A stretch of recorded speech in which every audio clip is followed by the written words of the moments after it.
This time, a House panel has voted to advance a bill related to potential slavery reparations. What's known as H.R. 40 would establish a commission to examine slavery, as well as discrimination in the U.S. from 1619 to the present. It would then recommend ways for compensation. Democratic Congresswoman Sheila Jackson Lee sponsored the bill, and she spoke with our Nicole Killian about what's been a decade-long effort. We had to meticulously put block by block by block to get people to understand that America has never acknowledged the original sin, and that if you look at African Americans today, the disparities that were entrenched in slavery still exist. More and more people understand this. The numbers are stark. And for more, let's bring in CBS News congressional correspondent Nicole Killian. Nicole, great to see you. Last week, you and Rodney Hawkins broke the news that a vote would be coming on this bill. So what reactions have you seen from both Democrats and Republicans on this bill so far? Good to see you in this role, Caitlin. The reaction actually was on display last night in the House Judiciary Committee, where we saw this come down pretty much on a party line vote. Many Democrats on the committee were quite supportive of this proposal, saying that this is something that was long overdue and that this will help address some of the disparities that we have seen with respect to the wealth gap, the health gap, and in other avenues. As far as Republicans, the main concern that many of them have expressed is, the cost behind this, how you would determine who's eligible for reparations and who's not, and many feel like this happened in the past and that it's time to move on. And Nicole, what impact could this legislation actually have on people who are descendants of slaves, and how would one actually qualify to benefit?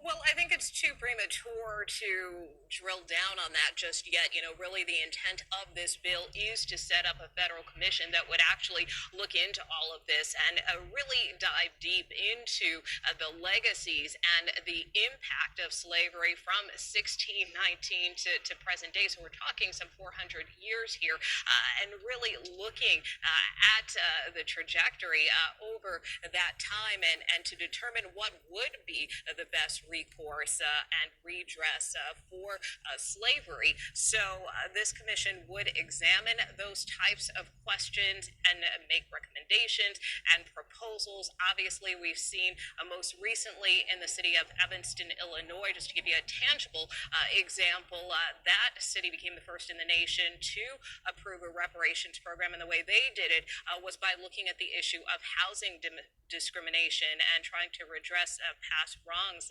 with regard to things like redlining. And so as a result, they came up with this plan to give funds, I believe it's up to $25,000 to Black families in that particular city, where they can use that money to buy a house or fix up their home or make repairs. So that was a very kind of narrowly designed program. But again, when you're talking about the entire country, certainly it bears a lot of investigation, and that's strictly what lawmakers want to do. They just want to start looking into this, researching this to figure the best course forward.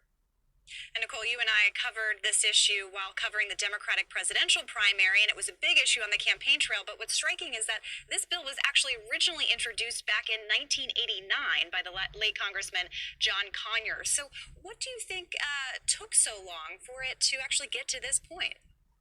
Well, as you heard Congressman Jackson Lee say there, this is something that they've been building on kind of block by block. And so, as you know, with the legislative process, in some Congresses, you'll see a piece of legislation introduced, and then the next step is for it to go to a committee for consideration. So in some years, it didn't even make it that far. It was just simply introduced, and we see tons of bills every year that get introduced but never acted upon. And so that certainly occurred over time. This bill did get a few hearings over the years. Most recently in 2019, there was a huge hearing by the Judiciary Committee where you had folks like Danny Glover, Ta-Nehisi Coates, the author, and a number of notable others who testified in favor of establishing this commission. And then there was another hearing that occurred just this year where there were a number of reparations advocates and those opposed to it as well